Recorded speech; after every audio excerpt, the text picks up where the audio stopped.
ગઈકાલે એક ફરિયાદી અમારી પાસે આવ્યા હતા પોલીસ પાસે અને એનું એવું કહેવું હતું કે તરસાલી બ્રિજથી આજવા બ્રિજ સાઈડ જતા રસ્તામાં એક જગ્યાએ એને એનો મિત્ર ઊભા હતા અને ત્યાં બે લોકો આવીને ખોટી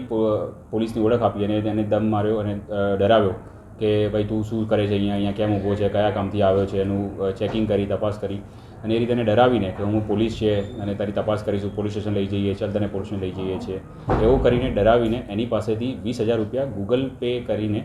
ટ્રાન્સફર કરાવવામાં આવ્યા હતા. આ ગૂગલ પે જેનું આઈડી આપ્યું હતું તે આ બે જે આરોપી છે તેમના મિત્રનું આઈડી આપ્યું હતું. ત્યારબાદ એ લોકોએ પોતાના મિત્ર પાસેથી 20,000 રૂપિયા રિકવર કરી લીધા છે. આ તમામ ઘટનાની જાણ આપણને ગઈકાલે જ્યારે ફરિયાદ આપણી પાસે આવ્યો ત્યારે થઈ. તાત્કાલિક મકરપુરા પોલીસ સ્ટેશનના માણસો દ્વારા કાર્યવાહી કરવામાં આવી અને બંને આરોપીઓને સમયસર ધરપકડ કરી લેવામાં આવી. તે બાબતે અમે તમામ પોલીસ સ્ટેશનને જાણ કરી છે કે આવી કોઈ પણ અરજી કે કોઈ પણ એવો અરજદાર આપણી પાસે આવ્યો અને આવી કોઈ રજૂઆત કરી હોય તો તરત તમારું ધ્યાન દોરવું, કારણ કે આ રીતના બે આરોપી પકડાયેલા છે. તો તે બાબતે તપાસ ચાલી રહી છે અને એનો ફોન પણ અમે રિકવર કર્યો છે આરોપીનો અને તે પણ અમે તપાસ કરી રહ્યા છીએ કે એની અંદર એવા કોઈ